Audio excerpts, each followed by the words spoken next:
Well, President Biden and China's Xi Jinping are meeting this afternoon for the first time in over a year.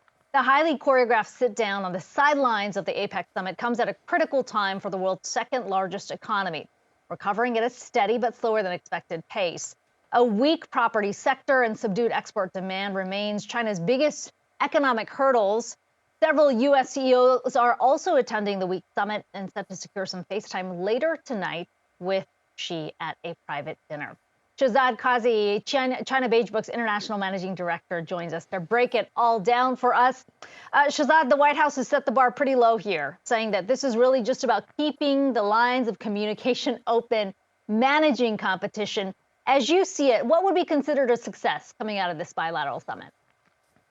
Well, look, the real issue with the summit is that there are no actual deliverables to be had. None of the actual problem areas between the two countries are being discussed. This is a very choreographed, stage-managed meeting. It kind of just, comes at the heels of a series of high-level official visits from the U.S. to China and from China back to the U.S. as well now. So quite honestly, for markets, there really isn't much to be gained or to be read into when it comes to this meeting. There really, quite frankly, isn't much of substance going on today. Shehzad, you could argue that part of what we're watching right now, as you point out, it is about what's happening on the APEC CEO summit, because we have so many executives that have come in looking to have FaceTime with Xi. What's the message that you think the Chinese president sends to these companies at a time when there's concern about the growth potential in the country, as well as domestic policies that have put a lot of these multinational businesses in a tough spot? Yeah, this was supposed to be the year of the foreign investor or foreign investment in China, but of course, what you've seen happen is continuation of a series of crackdowns on executives, on different companies, on different sectors. So the policy crackdown, if you will, in China, or the tightening of the regulatory space continues.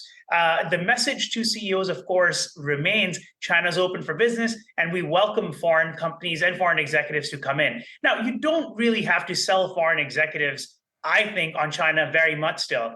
I think the business community, the CEOs are, I think, some of China's best friends in America. They very much remain sold on the China story if it's looking at China as a market. And not exclusively as a place of production. And yes, they want to diversify their supply chains and so forth. But nobody's just getting up and leaving China. Certainly nobody is going to be at this dinner today. And these are the big American companies that have undergirded this economic partnership between the U.S. and China for the past couple of decades or more now. And Shehzad, it's interesting because when you look at the relationship between the two economies, but when you look at the relationship between China and some of these businesses, they do seem to be moving in a different direction here. What does that mean then? What should we be focusing on? How the CEOs are still developing their businesses with China, or the larger sort of security and economic relationship between the US and China?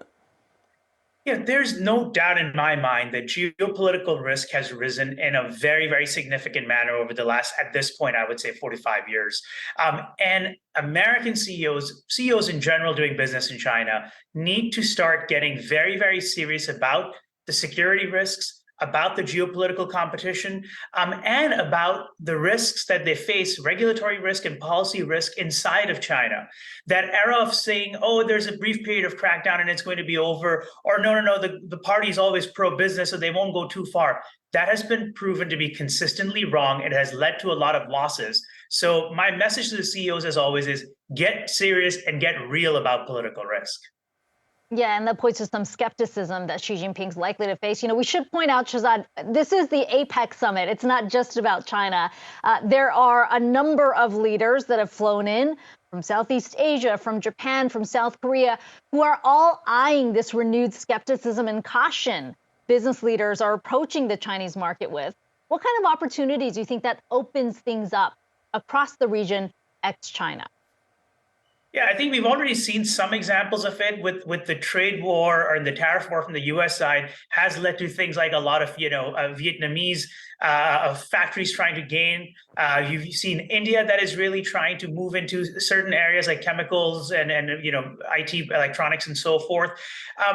there's no question that these other Southeast Asian countries are going to be making a strong pitch for why they need to be added to the supply chain basket of these major American corporates. I think the question that the CEOs and their staff will be wondering about continuously is, do these other countries have the capacity to become big players in that supply chain? That's really one of the core, I think, hurdles, if you will, when we think about diversifying supply chains out of China. Who can really step up? Who's got the capacity, the infrastructure to make it all happen? And Shehzad, when you look at where China's growth was, obviously it had, was racing ahead at breakneck speed with its GDP growth.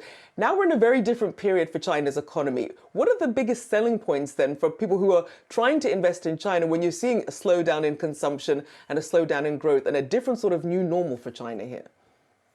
Yeah, the investment landscape has really been shaken up, even though I think a lot of folks in the market are still not really being able to grapple with the big change in the China economic playbook, which is that they no longer want to have an economy that grows at a very fast pace, but comes with the risk of high levels of debt and investment, that really isn't paying off, the bridges to nowhere.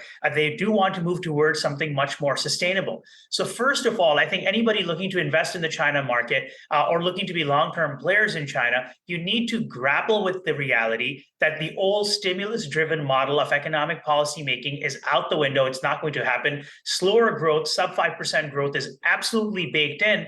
The real question is, can it be driven by something far more sustainable, by domestic consumption? Or when we say 5%, we mean that growth just absolutely crashes and you start getting into periods of stagnation, no growth, or something like 1.5% growth, which would be a very, very scary time for anybody investing in China.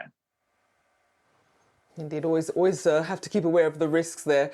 Appreciate you joining us, as always, Shehzad Qazi, China Beige Book International's Managing Director. Thank you so much.